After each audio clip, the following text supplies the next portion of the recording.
Hello again. In this series, I've already talked about all the major colonial powers, except for one, the naughtiest of all. England was late to the party, but then they doubled their efforts in order to catch up. Although they had some colonial experience, thanks to their possessions in Ireland, establishing the first overseas colonies proved to be very difficult. Just 5 years after the first voyage of Columbus, Henry VII sent Giovanni Caboto, or John Cabot, to find a route to Asia. In 1497, they made landfall in Newfoundland, but the following year his second expedition vanished. Nothing happened for several decades until England and Spain became enemies, partly because of religious opposition. Henry VIII became head of the Church of England in 1534. This act was then repealed during Queen Mary's rule and restored under Elizabeth I, who also interfered in the Dutch War of Independence. She also sent privateers like John Hawkins and Francis Drake to break the Spanish monopoly on Atlantic trade, and then Drake circumnavigated the globe between 1577 and 1580, attacking Spanish settlements and capturing their ships, causing severe frustration in Spain. Elizabeth supported Philip II's rival in Portugal to prevent a Spanish takeover, while Philip backed a Catholic rebellion in Ireland, but both attempts failed. The two kingdoms continued to drift towards war. At the same time, the desire to establish overseas colonies continued to grow, especially as the French were already settling the St. Lawrence River, founding New France. The first English plantations were already up and running in Ireland. One of their early pioneers, Humphrey Gilbert, was given authorization for overseas exploration. He also reached Newfoundland and claimed it, but no settlers were left behind. He did not survive his voyage, so his half-brother, Walter Raleigh, succeeded him, founding the colony of Roanoke in what is today North Carolina in 1584.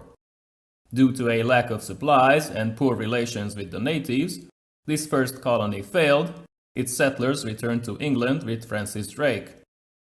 A year later, a second expedition arrived, led by John White, but supplies were delayed due to the Spanish War. The colonists vanished without a trace. They were either massacred or assimilated.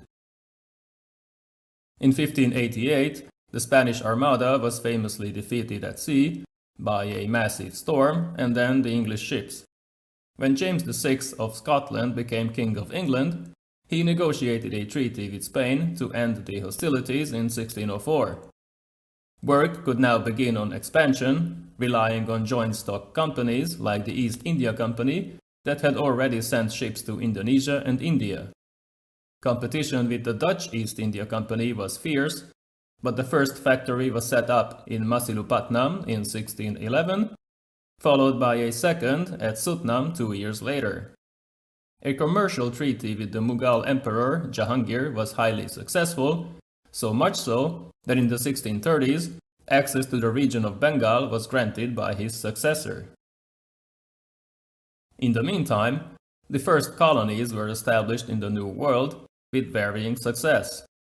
An attempt in Guyana failed. The settlements in St. Lucia and Grenada were also short-lived. On the continent, Jamestown became the first permanent settlement in 1607, but not many survived there due to bad weather and hostile natives. Their fortunes turned only after growing tobacco proved to be very profitable.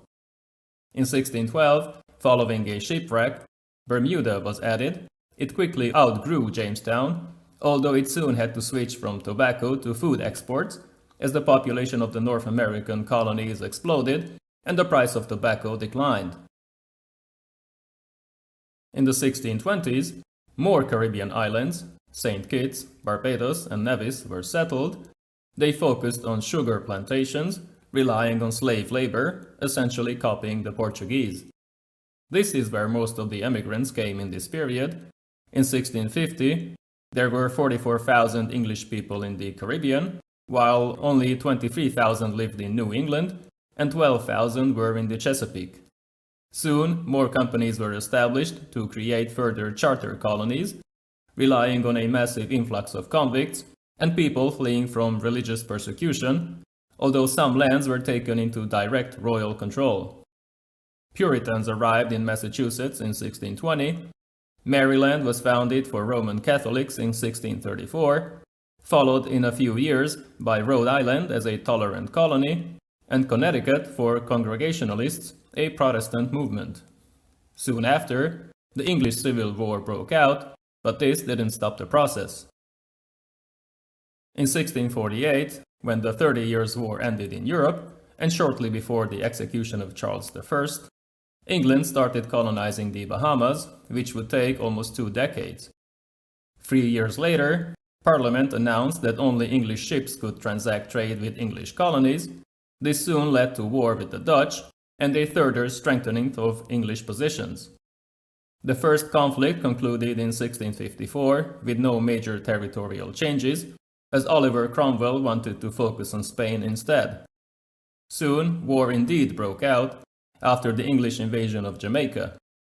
Admiral Robert Blake then defeated the Spanish in several naval battles, also capturing a treasure fleet and destroying a merchant convoy, dealing a serious blow to the Spanish economy.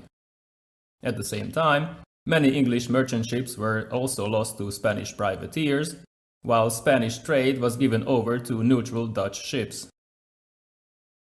In 1659, Cromwell died.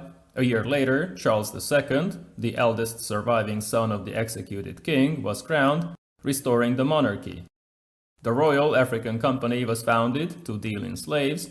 Then a second war with the Dutch broke out, leading to the capture of New Netherland and New Sweden, while Suriname was given to the Dutch. New Amsterdam was renamed New York. It followed the province of Carolina.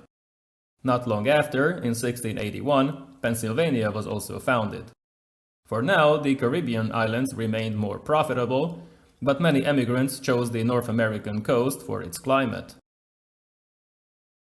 Relations with Spain did not improve much. Instead, support for Portugal was provided through a dynastic marriage and military alliance to secure their independence. The English received Tangier and Bombay in return for the help, while English buccaneers raided many Spanish settlements in the Caribbean and Mexico, though the Spanish responded in a similar fashion. Hostilities ended with the 1670 Treaty of Madrid, in which England annexed Jamaica and the Cayman Islands, while English ships were allowed to sail freely in the region.